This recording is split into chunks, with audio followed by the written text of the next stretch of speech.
Did Shedeur get 11 on 11 reps at Browns OTAs?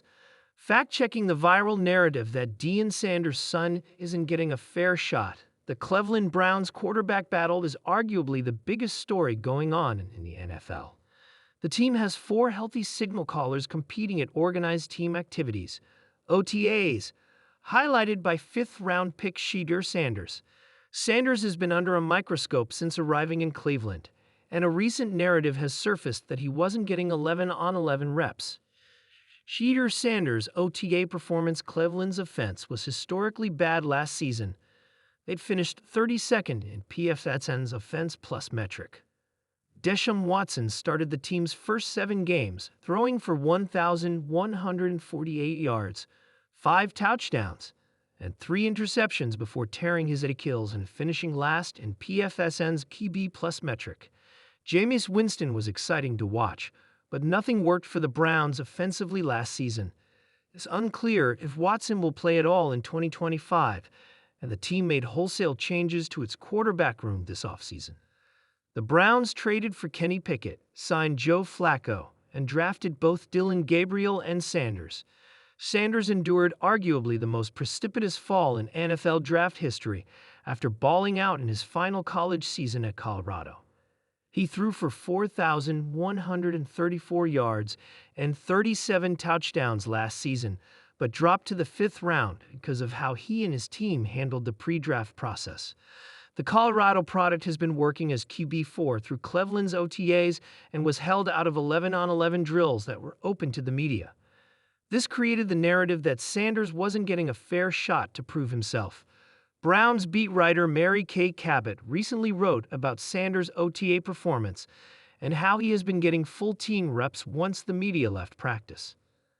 Cabot wrote, "A lot was made of Browns rookie quarterback Shedeur Sanders not getting any 11 on 11 reps when organized team activities were open to the media last week, but coach Kevin Stefanski revealed he did get some during the 2 closed sessions. Furthermore, he'll participate in the coveted team drills this week, where the 4-way quarterback competition is on display again to the media on Wednesday, June 3. She quoted the head coach, who said, "Yes, and I would say there's a lot of work that gets done when you guys aren't out there, believe it or not." Cabot referenced a graphic that was posted by a local Cleveland radio station charting the 4 quarterbacks' performances for one day of practice. Sanders had the best day of the 4, but Cabot pointed out that his reps were only during 7-on-7 sessions. She said, "But the stats weren't an apples-to-apples comparison. Sanders' numbers were based on his 7-on-7s against backups, while the other 3 participated in 11-on-11s. Gabriel only took 3 such team snaps, but the graphic went viral on social media, with Sanders being widely referenced as the leader in the clubhouse based on the results."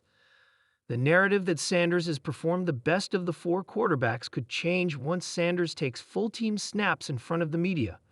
There's still a lot of time before Stefanski and the Browns have to make a starting quarterback decision, but the battle will be must-watch throughout the preseason. The Cleveland Browns quarterback competition is one of the most closely watched storylines in the NFL as the 2025 season approaches. Among the contenders is rookie Shedeur Sanders, the son of Hall of Famer Deion Sanders, whose participation in team drills has sparked debate.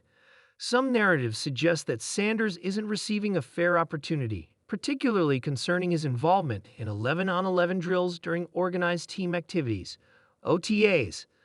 Let's examine the facts. Initial observations and media access during the early stages of OTAs. Media reports indicated that Sanders had not participated in 11-on-11 drills during sessions open to the press. This led to speculation that he was being sidelined in favor of other quarterbacks like Joe Flacco, Kenny Pickett, and fellow rookie Dillon Gabriel. However, it's important to note that media access to practices is limited, and not all activities are observed by reporters.